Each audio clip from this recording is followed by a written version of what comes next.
뒤에 있잖아요.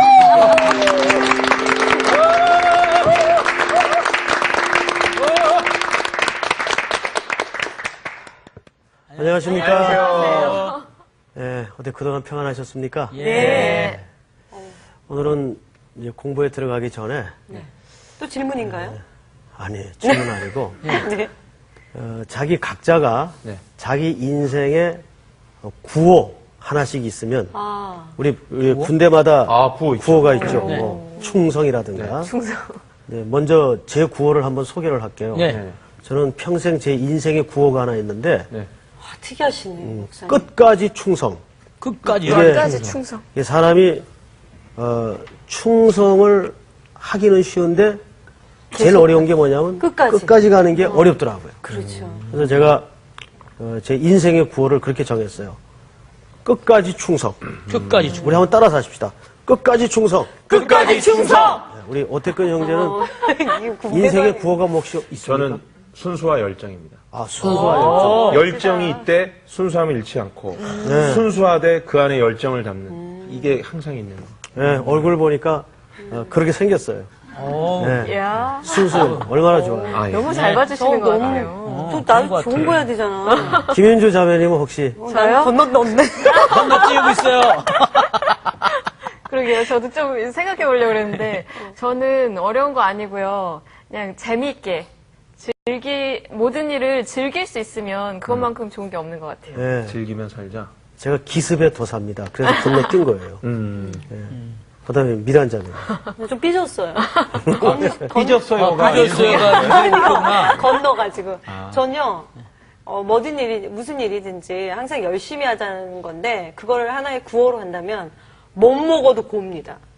못 먹어도 고. 어째 좀 이상한데요. 그런가요? 왜? 항상 열심히, 좋아요. 뭐든지 네. 항상 열심히 하자는 거. 우리 상훈 형제는 저는 이런 얘기를 주곧 합니다. 사랑은 기적을 만든다.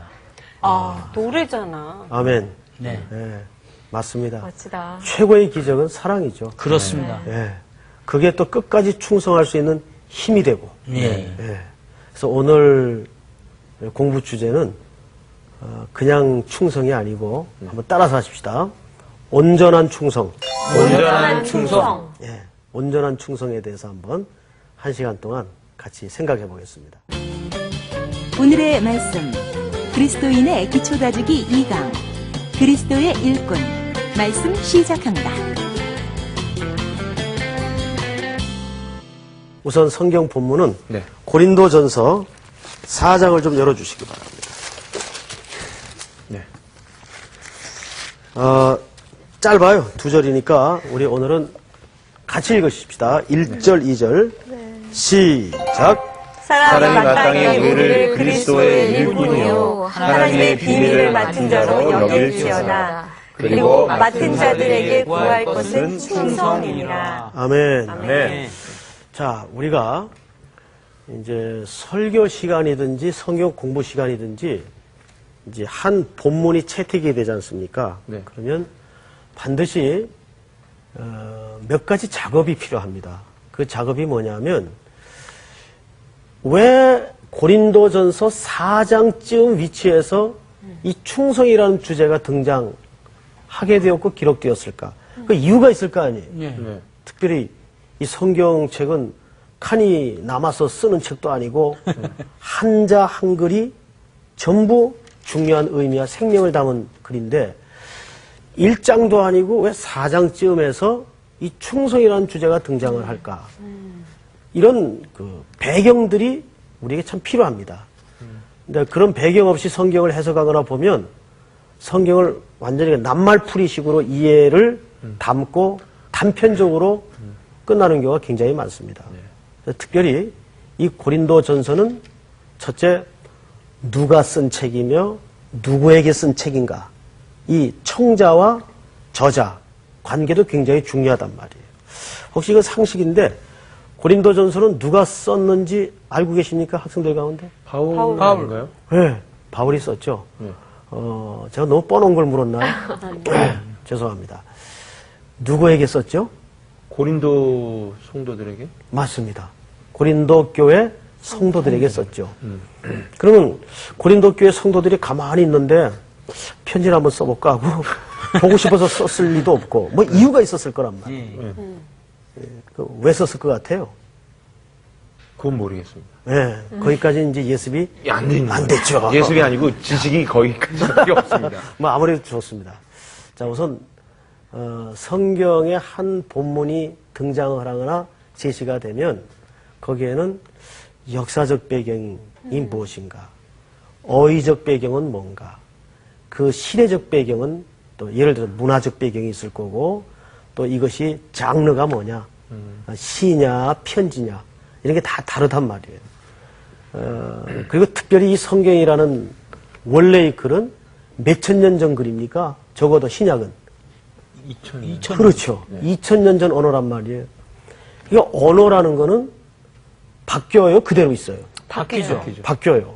예를 들면 우리 60년대에는 공갈이라는 말이 무슨 뜻이었는지 아세요? 우리 공갈. 학생 혹시? 공갈이라는 말 들어봤어요? 예. 네. 이건 들어보지도 못했다. 공갈로 만든 빵도 있어요. 예. 근데 공갈. 오태근 형제는 공갈이라는 말이 어떻게 이해를 갖고 있어요? 거짓말. 허풍. 거짓말. 근데 거기에 그때 시대적 배경에는 협박이 들어간 맞습니다. 뭐 그거 있어요. 너 공갈하지 마. 그거. 예, 원래는 그게 협박이라는 의미였죠. 공갈치다. 공갈. 근데 불과 한 30년, 40년 사이에 이 개념이 요즘 청년들한테 물어보면 거의 거짓말로 정의하고 있습니다. 네네네. 그러니까 언어라는 건 바뀌어요, 안 바뀌어요? 바뀌어요. 바뀐단 말이에요. 근데 이 글은 무려 2000년 전 글이에요. 그러면 2000년 전에 충성이라는 단어를 어떤 의미에 썼는가? 지금 개념하고 어마어마하게 다룰 수 있단 말이에요. 그래서 단어의 그 어휘적 배경, 이런 것들이 필요합니다. 사도 바울이 그 아덴이라는 도시에 도착을 했어요. 들어보셨죠? 네. 아테네.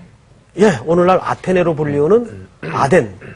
당시는 아덴이라고 이제 성경에 기록이 되어 있는데 거기에 도착을 했는데 그 둔덕에 자리 잡은 어마어마한 신전이 가득한 도시입니다.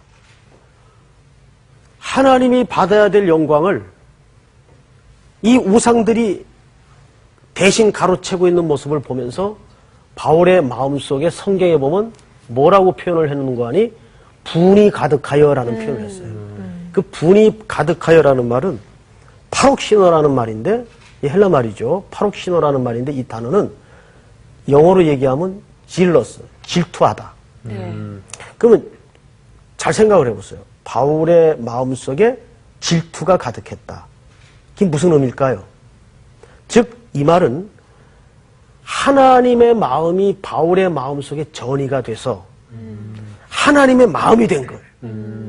그래서 내게 돌아와야 될 영광을 지금 누가 가로채고 있는 거예요? 신전들. 다른 신들이. 우상들이 가로채고 있는 걸 보면서 바울의 마음속에 뭐가 일어났어요? 질투. 질투가 일어난 거예요. 그럼 바울이 질투를 했다는 말이 아니고 하나님이 하셨어요. 하나님의 마음이 전이 된 상태에서 그런 감정이입이 생긴 거예요. 이게 사실은 기독교인들이 늘 가지고 살아야 될 신앙의 자세예요. 우린 늘 그 하나님의 심정으로 고통 많은 세상도 보고 또 가련한 한 영혼도 이해해야 되는 숙제가 있단 말이죠. 그게 바울이 여기서 사고를 칩니다. 이런 있을 수 없는 일이다 하고 대판 경론을 벌입니다. 큰 이제 경론이 벌어지는 거예요. 여기서 사고를 치고 바울이 쫓겨납니다.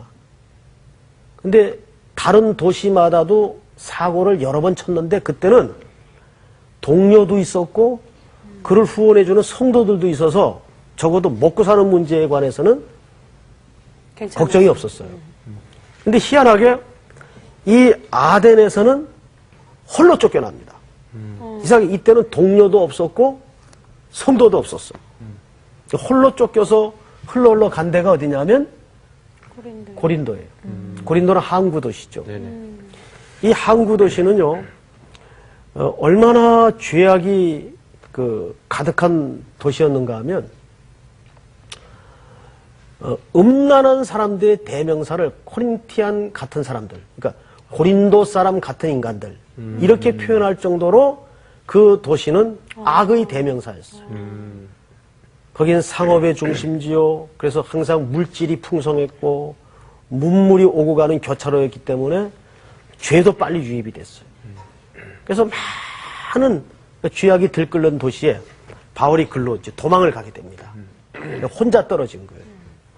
근데 혼자 떨어지다 보니까 당장 지금 걱정이 뭐겠어요? 당장 걱정이. 먹고 살려고? 그렇죠. 뭐 바울이라고 안 먹어도 배부른 건 아닐 거 아니에요. 먹고 사는 게 이제 문제가 된 거예요. 그게 어디 취직이라도 해야 되겠다 싶어서 이제 돌아다니다가 다행스럽게 바울에게는 무슨 특기가 하나 있었죠? 천막 짓는. 네, 텐트 메이커였어요. 청만 만드는 기술이 있었어요. 근데 이쯤에서 우리가 한번 또 한 가지 생각을 해봐야 될 것은, 야, 그런 대학자에게 천막. 어떻게 이렇게 천막 만드는 기술을 가지고 있었을까? 그러게요. 그게 잘 매치가 안 되잖아요, 그죠? 네. 예. 근데 그거는 랍비들의 전통을 이해하면 어려울 게 없어요. 랍비 문헌에 보면 랍비들은 하나님의 말씀을 가리키고 요를 받지 않도록 불문율이 돼 있어요. 이게 법전에 기록한 거는 아닌데 이게 불문율이에요. 그래서 하시라도 어떤 생계의 어려움이 직면할 때에는 스스로 벌어먹을 수 있는 전문 기술을 하나씩 갖도록 돼 있습니다. 근데 바로 그것을 써먹을 시기가 온 거예요. 어디에서? 고린도에서. 홀로 떨어졌기 때문에. 그래서 이제 일감을 찾으러 이제 다니는 겁니다. 그럼 무슨 일감을 찾으러 돌아다녔겠어요? 천막을 그렇죠. 관계된. 이 저 집을 다닌 거예요. 다니다가 어느 젊은 부부가 같은 업종의 일을 하는 가게에 네. 들어간 겁니다. 사정을 얘기하고, 주인장 내가 뭐 이래저래 해서 여기까지 흘러오게 됐는데, 여기 좀 뭐 생계를 유지할 만한 일감 없습니까? 통성명을 하고 주인하고 얘기를 주고받는 가운데 이 주인도 로마 황제가 그때 누구였는가 하면 글라우디오. 이게 사도행전 18장에 나오는 이름이에요. 글라우디오 황제 때 예수를 믿는다는 이유 하나로 핍박이 나옵니다. 이때 모든 삶의 근거지를 다 내버려 두고 이 사람들도 고린도로 쫓겨온 사람들이에요. 쫓겨온 사람. 장년의 마음을 가볍게. 네. 쫓겨와서 이 사람들도 거기서 천막 짓는 일을 하고 있었어요. 그러니까 고린도는 많은 피난민들이 득실거렸기 때문에 이 천막 짓는 일이 또 잘 됐어요. 예. 그래서 이 부부도 천막 만드는 일을 하고 있었던 거예요. 그러니까 보세요. 바울도 쫓겨온 사람. 이 두 부부도 쫓겨온 사람. 도망자 셋이 우연히 어디서 만난 거예요? 고린도. 이 부부 이름이 뭡니까? 혹시 아는 사람 있어요? 바로? 그렇습니다. 브리스길라와 아굴라. 예. 안 그럴 것 같은데 의외로 상식이 많아요. 오세근 형제. 머리가 크잖아요. 머리가 이게 너무 많아서요. 예. 맞아요. 머리가 일단 커야 돼요. 부부가 나오는데요. 네. 부부 중에 좋은 부부는 그 부부고요. 맞습니다. 안 좋은 부부는 아나니아와 삽비라가 있고요. 그렇습니다. 예. 더 이상 나오면 안 돼, 머리에. 더 이상 그 부부는 몰라요. 그건 없습니다. 그 브리스길라와 아굴라. 예. 이 부부를 거기서 만난 겁니다. 자, 그러면 이 사람들이 이제 가게에서 뭘 하겠어, 하루 종일? 천막을 있겠죠. 천막만 만들겠어요? 하루 종일 뭐 할까요? 이 셋이 붙어 앉아가지고. 얘기를 하겠죠, 하나님 얘기. 얘기하겠죠. 예. 성전. 뭐 고스톱을 쳤을까요? 아니요. 카드 놀이를 했을까요? 예. 하나님 얘기를. 바울이 계속 이 두 부부를 양육을 하는 거예요. 그러는 가운데 자연스럽게 이 부부의 집에서 예배를 드려. 교회가 탄생이 됩니다. 하나님의 참 오묘한 섭리죠. 그러니까 우리가 보세요.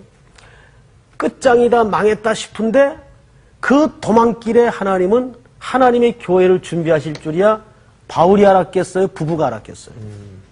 하나님이 실패 같은 인생길에서도 하나님의 계획을 이루어 가시고 계시는 것을 그 성경에서 만듭니다. 이게 사도행전 18장에 고린도 교회가 탄생하게 된 배경이에요. 자, 그런데 그때는 오늘날처럼 목사들이 뭐 1년에도 몇천 명씩 안수받고 쏟아져 나와가지고 이렇게 수급이 막 넘치게 되던 때가 아니에요. 근데 그때는 갈 때는 많은데 사람이 적단 말이에요. 일꾼이 없는 거예요. 그래서 고린도 교회에서만 원로 목사 될 때까지 있을 수가 없어요. 여기 조금 일꾼 만들어서 키워놓고는 또 다른 데로 가야 된단 말이에요. 그래서 한 2년 가까이 고린도에서 이 사람들이 일꾼을 키우고 이제 부부를 잘 훈련시키고 이제 작별을 구하는 겁니다. 자, 이제 이 정도 좀 내 소임은 다인 것 같소. 나는 또 저 이웃 도시 에베소라는 철학의 도시가 있어요. 거기 가서 복음을 전해야 되니까 이제 지도자들 당신들이 잘 나 없을 때에도 흐트러뜨림 없이 교회를 부탁합니다. 하고 빠이 하고 떠났어요. 자, 떠나는데 바울의 입장에서는 마음이 놓였을까요? 아니면 좀 불안했을까요? 불안하겠죠. 좀 불안하죠. 그렇죠. 왜요? 어린 교회이기 때문에. 어린 교회이기 때문에 그 어머니 심정처럼 마치 이렇게 장터에 갈 때 애들만 집에 두고 가는 심정처럼 아, 이거 나 없어도 교회가 별일 없어야 될 텐데 이 불안한 마음을 가지고 에베소로 떠난 겁니다. 아니나 다를까 얼마쯤 있다가 풍편에 소식이 날아들었는데 네. 교회가 난리가 난 거예요. 리더십이 딱 떠나니까 이 어린 교회가 이제 미숙한 형태들이 등장을 한 겁니다. 많은 문제점들이 불거지기 시작한 거예요. 이거를 저 멀리 뭐 요즘 같으면 KTX도 있고 비행기도 있어서 하루에도 얼른 갔다 올 거리지만은 그 당시에는 전부 이 교통편이 불편했잖아요.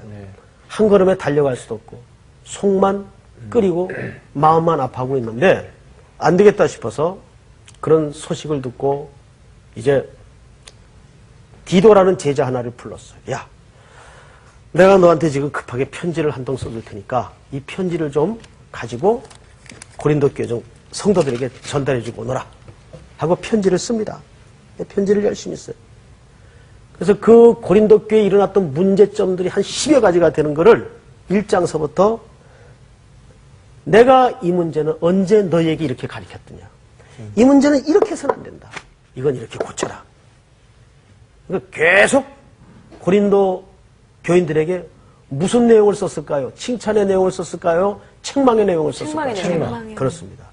그래서 책망으로 가득한 지적과 고침의 당부를 쓴 편지를 디도편에 보낸 거예요.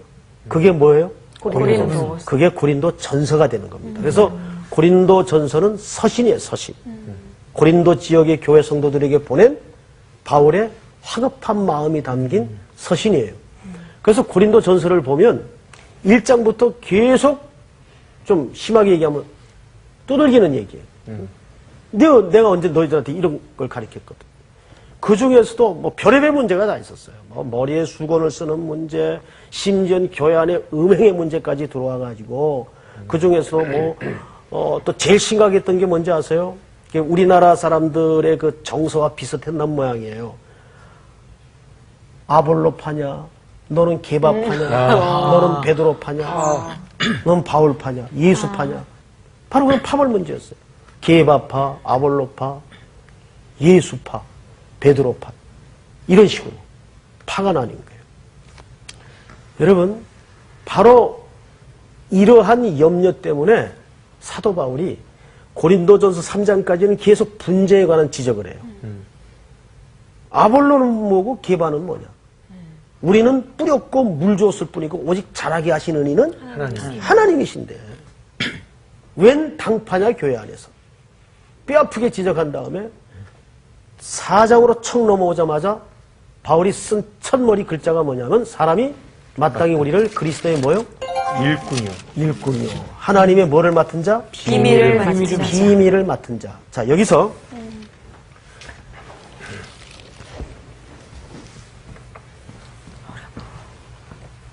이 비밀이라는 말이 우리 성도들이 오해해서는 안 되는 것이 뭐냐면 여기서 말하는 비밀이라는 것은 하나님의 말씀을 맡은 자가 말씀을 전하는 그 비밀을 얘기하는 게 아니라 여기서는 하나님의 뭐예요? 경륜. 하나님의 경륜을 얘기하는 거예요.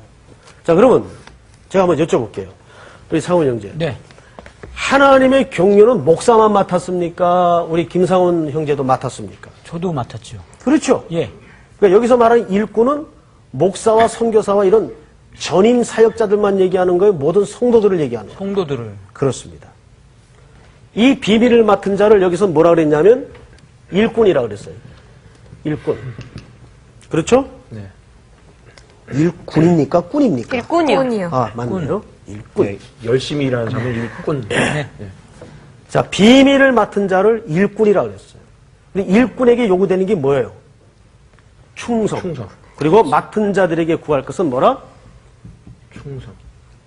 충성. 충성. 충성. 제가 참 좋아하는 단어인데, 아까 수업 시작 전에 제가 제 인생의 끝까지 뭐가 뭐라 그랬죠? 충성하자. 끝까지 충성. 다시 충성하자. 네, 끝까지 충성. 네. 네. 끝까지 충성. 이 충성이라는 단어인데, 자, 충성을 하기 위해서는 우리가 먼저 저 일꾼이 도대체 무슨 개념이라를 알아야 되겠죠? 일꾼이 도대체 무슨 개념이냐. 그런데 성경에서 일꾼이라는 단어를 쓴 당시 헬라 말이 한글로 이렇게 풀어서 쓸 테니까 휘포 휘포. 플러스 헤레. 타이스. 예, 제 글씨체를 옛날에 저희 어머님이 설사체라고 그랬어요.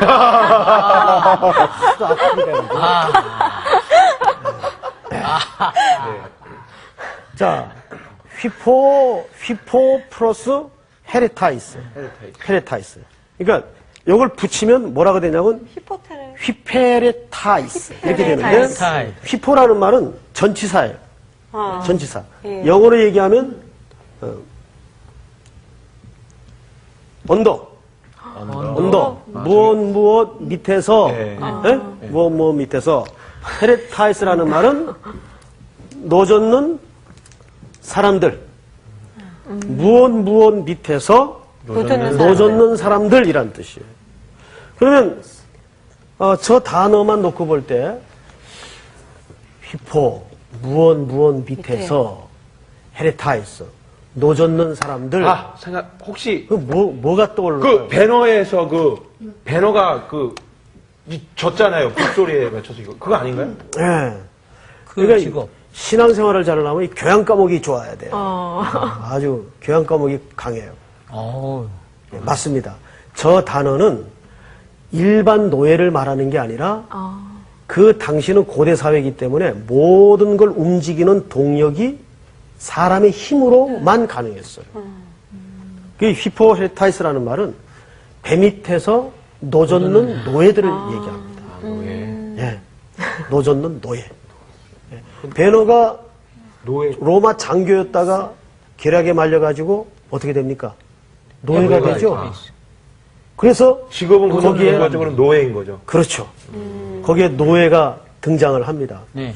혹시 이제 말이 나왔으니까 한 말인데 그 배너라는 영화를 보면 참 귀한 영화죠. 예. 그 영화 혹시 못 본 사람 한번 손 들어보세요. 근데 기억이 잘 안 나요. 그럼 오늘 얘기가 좀 되겠네요. 네. 다 봤으니까. 네, 딴소리 하기 없깁니다. 이 영화에 보면 찰턴 헤스턴이라는 우리 오태근 형제 비슷하게 생긴 주인공이 하나 나와요. 말도 안 돼. 뭐가 말이 안 돼. 말도 안 돼. 그럼 자네가 닮았나? 이상. 왜 그래? 아니 진짜 비슷해요. 머리가 옆모습 컸나 보면. 보죠. 네, 머리가 좀 이목구비가 컸어요. 배우는 뚜렷하다. 머리가 커. 그 찰턴 헤스턴이라는 분이 이거 얼마 전에 작고하셨더라고요. 그분이 이제 원래는 로마 장교로 등장을 하죠. 그러다가 정략에 휘말려가지고 노예가 됩니다. 네. 근데 그때 전쟁이 일어나요. 로마 제국과 다른 나라가 전쟁이 일어나는데 그 전쟁을 치르는 뱃사공으로 그러니까 노젓는 노예로 배너가 배 밑에 투입이 됩니다. 이게 이제 이렇게 배라면 배 밑에 이렇게 쭉 두 줄로 노예들이 나무 의자에 앉아 있고 손발에는 뭐가 채워져 있어요? 족쇄. 족쇄. 족쇄. 그걸 족쇄라 그럽니까? 족쇄는 쇠고랑, 발이 쇠고랑. 네, 찾고 뭐 어쨌든 뭐 저도 확실치 않으니까 네. 그 쇠고랑이 채워져 있죠. 그리고 손에는 뭐가 들려져 있어요? 노가 들려져. 그리고 뚫어진 구멍 배 밖으로 그 노가 삐죽에 나가 있고. 그리고 이제 두 줄로 노예들이 이렇게 앉아 있는데 그 가운데 이렇게 좁다랗게 난 앞줄에, 맨 앞줄에 보면 사람 하나가 저처럼 이렇게 거꾸로 노예들을 마주 앉아 있어요. 예. 기억나죠? 예, 예, 예. 근데 그 사람 앞에 뭐가 있습니까? 북이요, 북. 예, 북을 치죠. 북이 하나 있어요. 예. 이 사람이 뭐 하는 사람이에요? 푹 쉬는 사람. 북 치는 사람. 푹 쉬는 사람이에요. 북 치는 사람은. 북 치는 사람. 그런데 아주 영화를 꼼꼼히 보셨는데 그 북을 자기 마음대로 칩니까? 아니요. 니나노 하면서 아니죠. 그렇게 안 치죠? 예, 예. 아니죠. 어떻게 칩니까? 그 사령관의 지휘에 따라 리듬이. 빠르면 빠르게, 뭐 느리면 느리게. 그죠. 구멍 뚫어진 갑판 위에서 예. 전령 같은 군인 하나가 네. 바다에 벌어지는 해전의 상황을 계속 어떻게 합니까? 얘기해 줘요. 쏟아내려주죠? 네네. 그럼 그 소리를 들어가면서 야 빨리 빨리 빨리 그러면 북소리가 빨라져요. 예. 네. 천천히 천천히 하면 천천히. 그럼 이 북소리에 맞추어서 노를 젓죠. 노예들이 노를 어떻게 젓죠. 해요? 노를. 노를 줘요. 아, 머리 좋다. 자기 마음대로 노를 짓는 게 아니에요. 예.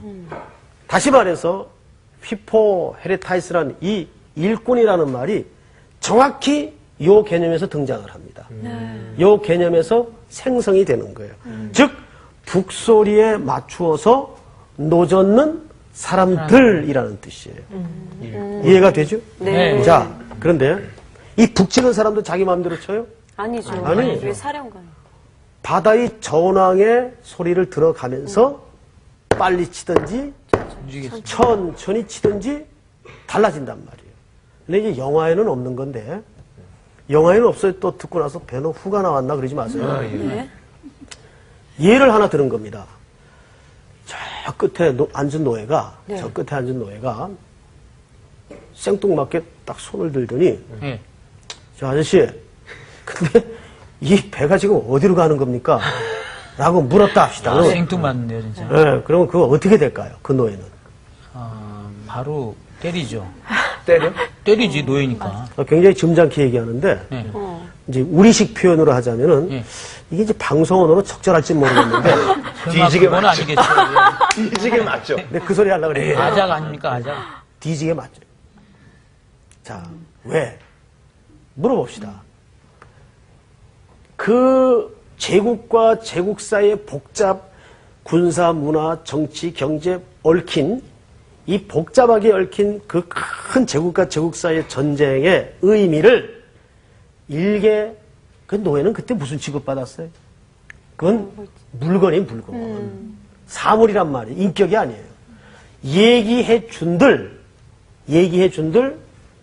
그 의미를 다 이해하고 알까요, 모를까요? 몰라요. 모르죠. 알 수가 없죠. 그러나 북소리에 맞추어서 묵묵히 노를 젓노라면 로마가 승리하는 날 그 노예는 어떻게 되나요? 사람. 호상. 동일한 승리자가 되면서 자유인이 됩니다.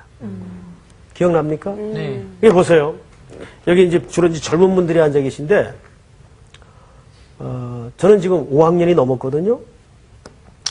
그렇게 안 보이죠? 네. 네. 그렇게 예의상 얘기해야죠. 예라 그러시는데, 자, 이렇게 이제 세월을 이제 살아오면서 한 가지 그 내리는 결론이 뭐냐면, 여기까지 걸어오는 동안에 제가 한 걸음 한 걸음 내디딜 때마다 그 인생이 다 이해가 되고 다 해석이 돼서 걸어온 적은 없어요. 그렇죠. 한 걸음 디딜 때마다 정말 이해 안 되는 설명할 수 없는 수많은 의문 부호들을 넘으면서 여기까지 왔단 말이에요. 근데 지금도 10년 전 어떤 사건을 떠올리면 제가 이해가 안 될까요? 지금은 이해가 돼요. 그렇죠. 지금은. 아, 그래서 하나님이 나를 거기에 보내셨구나. 아, 그래서 하나님이 그 일을 내게 맡기셨구나. 이런 한 10년이나 20년이 지나야 풀리는 인생의 의문들이 계속 쌓여진단 말이에요. 그러니까 하나님이 그 자리에 앉아서 노를 젓게 할 때에는 왜 하필 나를, 왜 하필 이 일을, 왜 하필 이 사람을, 왜 하필 여기를, 이런 수많은 거절하고 싶고 피하고 싶은 일들이 많아요. 그런데 우리 선배들이 불렀던 찬송 중에 아주 애창했던 찬송이 하나 있죠. 믿음으로 사는 자는 하늘 위로 받겠네. 무슨 일을 만나든지 만사형통하리라. 무슨 일을 만나든지 만사형통하리라. 길을 갈 때는 모르겠어. 예? 그런데 묵묵히 그 자리에 앉아서 착고가 메었더라도 손에 노가 쥐어졌더라도 노를 전노라면 주님이 오셔서 완전한 승리를 주시는 날 그 모든 의문들이 다 풀어질 거라고 말이에요. 여러분 그 사실을 믿으십니까? 아멘. 아멘. 그 영화 후반부에 보면 이런 장면이 나와요. 로마의 장교가 자기가 진 줄 알고 배가 파손이 됐는데 진 줄 알고 자결을 하려고 그러죠. 네. 칼을 빼서 자결을 하려고 그러니까 베너가 그걸 말려줘요. 로마가 이겼습니다. 그때 물끄러미 베너를 쳐다보더니 장교가 아주 유명한 대사 하나를 남겼어요. 내가 믿는 하나님은 너를 위해서 로마에 승리를 주었구나. 네가 믿는 하나님이 너를 위해서 로마에 승리를 주었구나. 그러고 나서는 반지를 빼가지고 누구한테 끼웁니까? 모세. 웬 또 모세? 아니, 뭐, 좀 재밌게 하려고 그런 거예요. 순간 그냥 아, 저 미치겠어요. 배너에게 끼우죠? 모세는 옛날에 가셨고.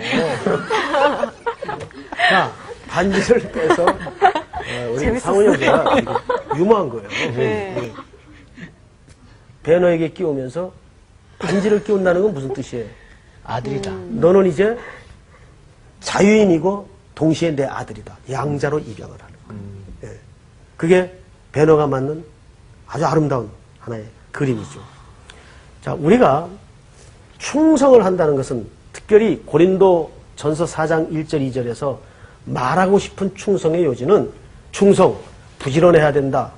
충성, 주인의 뜻을 잘 알아야 된다. 이런 국어 낱말풀이식 개념이 아니라 고린도전서 4장의 맥락과 배경에서 말하고 싶은 충성은 지금 당신이 겪는 일이 이해가 안 되고 설득이 안 되더라도 누구를 믿고 하나님을 믿고 묵묵히 그 자리에 앉아서 사슬이 채워졌던 녹아들려졌던 노를 가노라면 하나님께서 반드시 선한 결과를 주신다 안 주신다? 주신다. 주신다 이 말이에요. 왜? 네. 그 하나님은 우리에게 아버지가 되시고 그 아버지는 나에게 최선을 하시는 분입니까? 최고의 것을 준비하시는 분입니까? 최고의 것을. 예.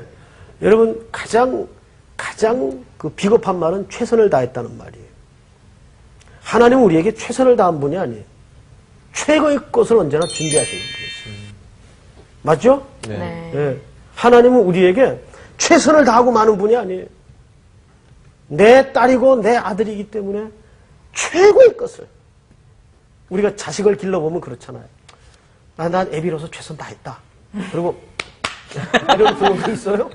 없어요. 목숨을 걸고도 자녀들에겐 최고의 것을 준비하시는 분이 부모예요. 육신의 부모도 그럴 찐된 하물며 하늘의 우리 아버지께서 우리에게 최선을 다하고 끝내는 분이실까요? 천만에요. 최고의 것을 예비하시고 준비하시는 분이세요. 여러분, 이제 시간이 얼마 안 남았으니까 제가 여러분들과 찾아보고 싶은 성경이 꼭 한 군데 있어요. 창세기 45장을 좀 열어보세요. 자, 펼치고 자, 앞을 좀 봐주세요. 성경에서 요셉이라는 인물은 참 많은 메시지가 담겨져 있죠. 이 사람은 17 나이에 꿈을 이상한 거 하나 꿔가지고 몇 번 형들한테 혼이 납니다. 근데 이제 참 이해가 안 되는 게, 나 같으면, 송태근이 같으면 꿈 꾸었는데 이상해. 그래서 처음엔 단지 이상해서 형들한테 가서 이 얘기를 했어요. 그 야단을 맞았단 말이니까 아버지도 다시는 그런 거 꿔도 형들한테 입 조심해라. 당구까지 했거든요. 근데 그 다음에 형태는 달랐지만 비슷한 꿈을 꿨는데 가서 또 얘기했어요, 안 했어요? 또 얘기했어요. 또 얘기했어요. 이 조금 이 뭐 어디가 모자랐던 것 같아요. 그렇잖아요. 그것도 막내가. 네. 이게 왕자병에 걸려가지고 또 이제 철삭거리고 가서 얘기하니까 형들이 오고 가는 눈빛을 통해서 작당을 하죠. 야, 저거 이제 좀 손 좀 보자. 네? 근데 그날이 왔어. 아버지 심부름으로 저쪽에서 그 꼴보기 싫은 채색옷 입고 할랑할랑 하면서 오니까 야, 오늘이다. 그리고 물 없는 웅덩이에다가 그 막둥이를 어떻게 해요? 묻어버려요. 언제 묻어버려. 아니요, 빠지게요. 빠지게. 떨어뜨렸지. 채색옷을 찢어서. 그 집어넣기 전에 먼저 뭘 하죠? 채색옷을 찢어요. 찢어버려요. 채색옷을 벗기죠. 예. 벗기죠. 그리고 벌거벗은 몸으로 웅덩이에 던지웁니다. 그런데 잘 보세요. 요셉의 일생을 가만히 보면 옷 때문에 고난이 많아요. 그리고 옷 몇 번 바꿔 입다가 끝나요. 그러네. 그렇죠? 예. 보디발 장군 집에서도 옷, 네, 옷 잡으니까 그거. 그 얘기는 이제 내가 하려고 했는데. 이제 종으로 팔려가죠. 어느 날 보디발 아내가 이렇게 집에 한가로이 있는데 얼굴 한 얼짱 하나가 들어오는 거야. 예. 야, 끔이나. 저건 이제 손 좀 봐야 되겠다 하고. 손 좀 봐야 그때 돼. 이거 손은 좀 또 손을 다른 봐야 손이죠? 돼. 아, 그건 좀 이제 다른 소리죠. 그리고 노리고 있는데 남편이 출장을 갔어. 그래 이제 잠자리 날개 같은 야식구리한 이런 말 쓰면 안 되나요? 야한 옷을 상상도 안 돼, 안 돼. 입지. 코에 바람 소리를 넣어가. 요셉하고 부르는 거예요. 아이고, 배. 요셉하고. 요셉은 순진하니까 뭣도 모르고 덜렁덜렁 왔어. 왔는데 눈을 못 보겠는 거야. 막 속이 다 비친 옷을 그 사모님이 입고 막 애교를 떨고 다가오는데 야 이거 있을 자리가 아니다 하고는 도망가려니까 그만 옷을 붙잡힌 거야. 야. 그래서 옷을 벗기우고 도망을 갔어. 그때 남편이 들어와요. 아우마르시 요셉을 감옥에 집어넣습니다. 그래서 또 한 번 옷 갈아입어요. 죄수의 옷으로. 제수요. 생략하고 그 꿈을 해석해서 또 한 번 옷 갈아입어요. 총리 옷으로 갈아입어요. 자, 여기까지. 요셉의 일생을 가만히 이렇게 성경에 기억되는 대로 추적을 해보면 어디가 절정일까요? 요셉의 일생의 절정이 어딜까요? 총리. 총리요. 총리라고 다들 이해하는데 그것은 성경을 반만 이해하는 겁니다. 요셉의 일생의 절정은 총리의 자리에 앉는 게 절정이 아니라 팔려갔을 때. 형들이 양식을 구하러 무릎 꿇었을 때 깨닫는 장면입니다. 네. 자, 그게 45장인데 몇 절을 보시냐면 1절부터 제가 좀 읽을게요. 요셉이 시종하는 자들 앞에서 그 정을 억제하지 못하여 소리질러 모든 사람을 자기에게서 물러가라 하고 그 형제들에게 자기를 알리니 그때에 그와 함께한 다른 사람이 없었더라. 요셉이 큰 소리로 우니 애굽 사람에게 들리며 바로의 궁중에 들리더라. 요셉이 그 형들에게 이르되 나는 요셉이라. 내 아버지께서 아직 살아계시니까 형들이 그 앞에서 놀라서 대답하지 못하더라. 요셉이 형들에게 이르되 내게로 가까이 오소서. 그들이 가까이 가니 이르되 나는 당신들의 아우 요셉이니 당신들이 애굽의 판자라. 자, 여기까지 하고 그 다음에 우리 상식대로라면 어떤 대목이 나와야 자연스러울까요? 뽑아라. 칼을 뽑아서 다. 그냥. 언젠간 내가 이 복수의 나를 네. 맞이할 줄 알았다. 뽑아라. 이래야 이게 맞을 텐데 요셉이 엄청난 얘기를 해요. 엄청난 얘기를 해요. 성경을 보세요. 5절. 당신들이 나를 이곳에 팔았다고 해서 근심하지 마소서, 한탄하지 마소서. 하나님이 요셉의 입에서 최초로 하나님이 주어가 되는 언어가 등장을 합니다. 하나님이. 이거 누가 하셨다는 얘기예요? 하나님이. 이제서야 요셉이 형들이 양식을 구하러 무릎 꿇은 것을 보고서야 하나님이 하신 일이었구나. 이 기근의 때를 위해서 하나님이 설계하신 라이프 스토리였구나. 자기 인생이 그제서야 해석이 되는 거예요. 왜? 그 다음 보세요. 절 보지 마시고. 5절에 보시면 하나님이 다음에 뭐라고 돼 있어요? 나를 생명을 구원하시려고. 구원하시려고. 이제 하나님의 자기 인생을 향한 목적이 뿌옇게 안개를 거두어내면서 들어오기 시작하는 거예요. 이게 생명을 구원하시려고 하나님이 하신 일이었구나. 그 다음에 보세요. 더 기가 막힌 말을 해요. 자, 나를 당신들보다 먼저 어떻게 하셨나이다? 보내셨나이다. 어떻게 하셨나이다? 보내셨나이다. 이 의미가 이해가 안 될 때는 재수가 없는 줄 알았어. 그냥 기구에서 팔려온 줄 알았어. 근데 이 하나님의 계획이 뿌옇게 안개를 걷어내고 다가오는 순간부터 이게 하나님이 하신 일이었구나. 왜? 생명을 구원하기 위해서 나는 보냄을 받은 존재였구나. 종으로 팔린 게 아니라 내가 보냄을 받은 존재였구나. 인생의 모든 해석이 달라졌어요? 안 달라졌어요? 달라진 겁니다. 이게 온전한 충성이에요. 이 충성은 주도권이 결국 인간에게 있는 게 아니에요. 하나님은 우리에게 성실하시고 충성스러운 분이시기 때문에 하나님께서 우리 인생을 그렇게 끌고 가신다고 말이에요. 믿습니까? 아멘. 자, 여기에 질문 혹시 있으시면 한두 개 정도 한번 받아보겠습니다. 궁금한 게 있는데요. 네.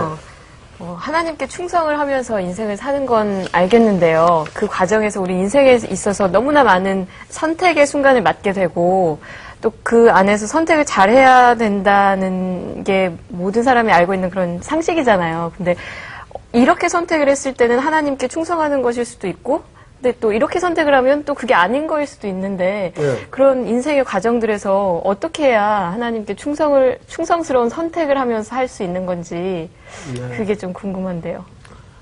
결국 신앙은 두 가지 싸움이라고 그랬어요. 첫째는 우리가 하나님 앞에 뭘 해드리고 뭘 헌신하고 이거는 하나님 입장에서 볼 때는 거기가 거기예요.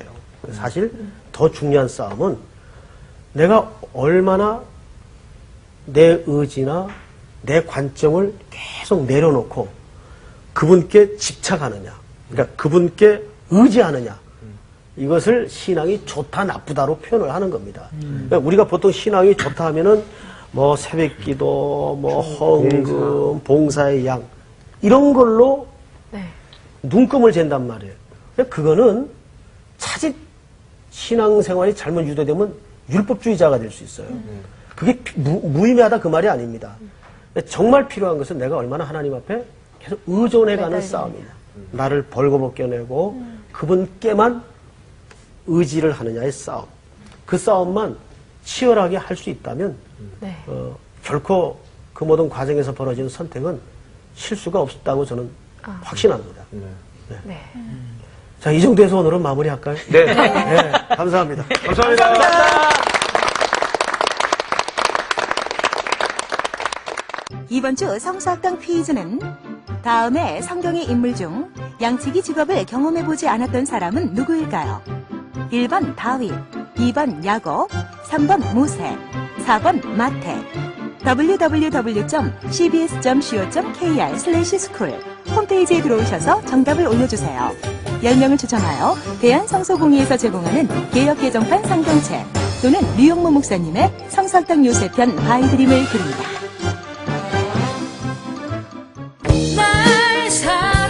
멀리 봐야 돼. 인생은 멀리 와야 돼. 이런 얘기 많이들 하시잖아요.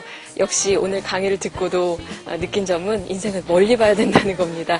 끊임없이 묵묵히 하나님께서 주신 이 삶을 이렇게 충성스럽게 살아가다 보면 언젠가는 하나님의 그 큰 뜻을 깨닫고 즐거워하는 그런 날이 올 거라고 믿습니다. 여러분들도 끝까지 하나님께 충성하시기 바라요.